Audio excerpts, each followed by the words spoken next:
Welcome to தங்கமுட்டை channel. இன்னைக்கு நம்ம என்ன ரெசிபி பார்க்க போறோம்னா, வீட்லயே சூப்பரா செய்யக்கூடிய சாஃப்டான பஞ்சு மாதிரி இருக்கிற பேப்பர் கப் கேக் எப்படி செய்யலாம்னு சொல்லி பார்க்கலாம். வெண்ணிலா பேப்பர் கப் கேக் நல்லா சாஃப்டா பஞ்சு மாதிரி இந்த மாதிரி இருக்கும். இதுக்கு தேவையான பொருட்கள் என்னன்னா, மைதா மாவு 1 கப்பு, ஐசிங் சுகர் 1/2 கப்பு, தயிர் 1/2 கப்பு, வெண்ணிலா எசன்ஸ் ஆப்ஷனல், நான் ஸ்மெல்காக போட்டிருக்கேன், baking powder 1 spoon, baking soda 1/2 spoon, பால் பாயில் பண்ணி ஆற வச்சுக்கணும், அது தேவையான அளவு, பேப்பர் கப் எடுத்துக்கணும்.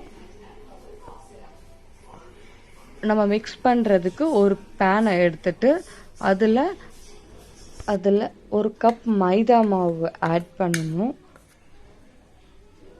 ஆட் பண்ணிட்டு நம்ம ஐசிங் சுகரை எடுத்து அதை நல்லா சீவ் பண்ணி அதில் ஆட் பண்ணணும். ஏன்னா மேலே வந்து கட்டி கட்டியாக இருக்கக்கூடாது, அதனால் அதை நல்லா சீவ் பண்ணி ஐசிங் சுகர் ஆட் பண்ணணும். நம்ம வீட்டில் கிடைக்கிற சுகரை மிக்சியில் போட்டு கிரைண்ட் பண்ணாலே ஐசிங் சுகர் கிடைச்சிரும்.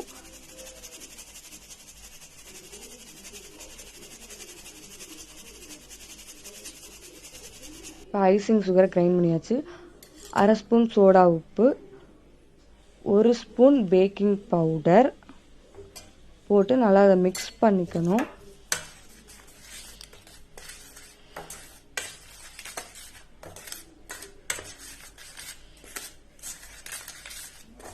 இந்த மாதிரி மாவு எல்லாம் மிக்ஸ் ஆகுற மாதிரி நம்ம நல்லா மிக்ஸ் பண்ணிக்கணும்.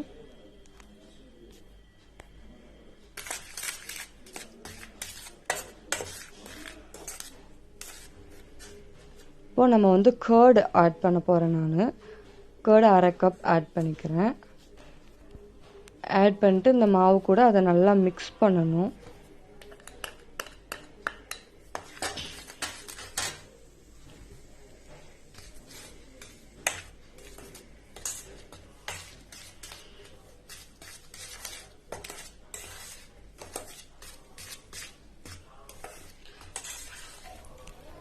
மாவு இந்த மாதிரி மிக்ஸ் ஆகிற மாதிரி இதை கர்டு ஆட் பண்ணி நல்லா மிக்ஸ் பண்ணிவிட்டு, இப்போ வந்து நான் ஸ்மெல்லுக்கு வெண்ணிலா எசன்ஸ் சேர்க்குறேன். அது ஆப்ஷனல் தான், நீங்கள் சேர்த்தாலும் சேர்க்கலாம், சேர்க்காமையும் இருக்கலாம், இது ப்ராப்ளம் இல்லை. நான் அதோட ஸ்மெல்லுக்காக வெண்ணிலா எசன்ஸ் சேர்க்குறேன். இதில் வெண்ணிலா எசன்ஸ் சேர்க்கணுன்னு அவசியம் இல்லை, நான் வெண்ணிலா கப் கேக் நேம் விட்டதுக்காக வெண்ணிலா எசன்ஸ் சேர்க்குறேன். 1 ஸ்பூன் சேர்த்துட்டு அதை நல்லா மிக்ஸ் பண்ணிக்கிறேன்.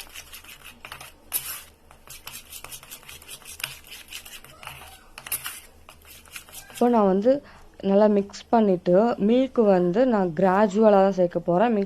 மில்க்கை நல்லா காய்ச்சிட்டு அதை ஆற வச்சிடணும். அதை கொஞ்சம் கொஞ்சமாக ஜாயின் பண்ணணும், மொத்தமாக போடக்கூடாது, மொத்தமாக ஆட் பண்ணக்கூடாது, கொஞ்சம் கொஞ்சமாக அதை ஆட் பண்ணிக்கணும்.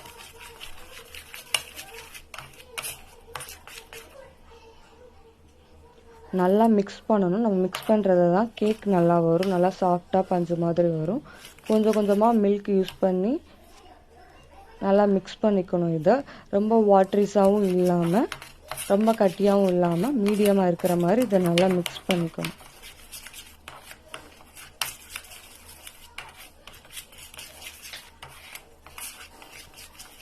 ஒரு ஸ்பூனாக அந்த மில்கை ஆட் பண்ணுங்க. ஏன்னா நம்ம ரொம்ப ஆட் பண்ணிட்டோன்னா அது நல்லா தண்ணி ஆயிரும். அதனால் இதை நீங்கள் வீட்டில் செஞ்சு பாருங்கள். செஞ்சு பார்த்துட்டு நல்லா வந்துச்சுன்னா லைக் பண்ணுங்கள், கமெண்ட் பண்ணுங்கள், ஷேர் பண்ணுங்கள்.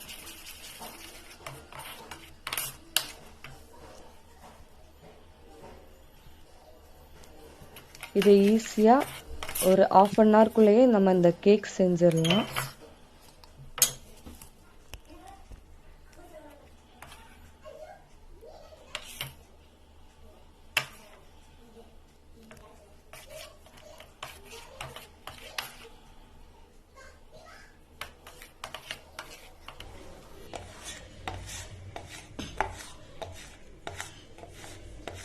இப்போ நான் மில்க் ஆட் பண்ணியிருக்கேன். எனக்கு இதோட மில்க் ஓகே, எனக்கு இதோட மிக்ஸ் பண்ணால்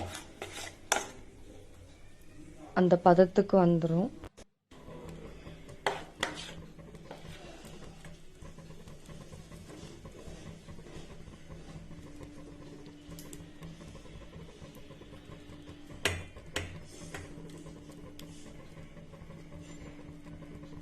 எனக்கு இந்த இப்போ அந்த பதத்துக்கு வந்துருச்சு. இதை நான் நல்லா மிக்ஸ் பண்ண போகிறேன். மிக்ஸ் பண்ண போகிறேன். நான் மிக்ஸ் பண்ணுறதுலாம் இருக்குது. இந்த மாதிரி தண்ணியாக லைட்டாக அங்கே கீழே விழுற மாதிரி இருக்கணும்.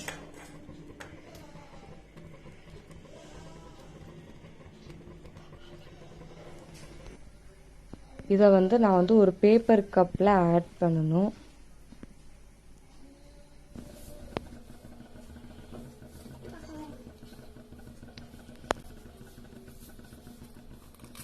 பேப்பர் கப்பில் ஆட் பண்ணும்போது பேப்பர் கப்பில் ஆயில் தடவிட்டு ஆட் பண்ணுங்க. ஏன்னா அப்போ தான் நம்ம அதை ஈஸியாக எடுக்கலாம், ஒட்டாது. அதை நான் இப்போ பேப்பர் கப்பில் ஆயில் தடவிட்டு வச்சுருக்கேன்.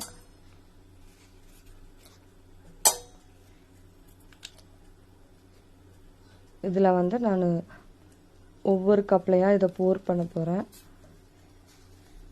அந்த பேப்பர் கப்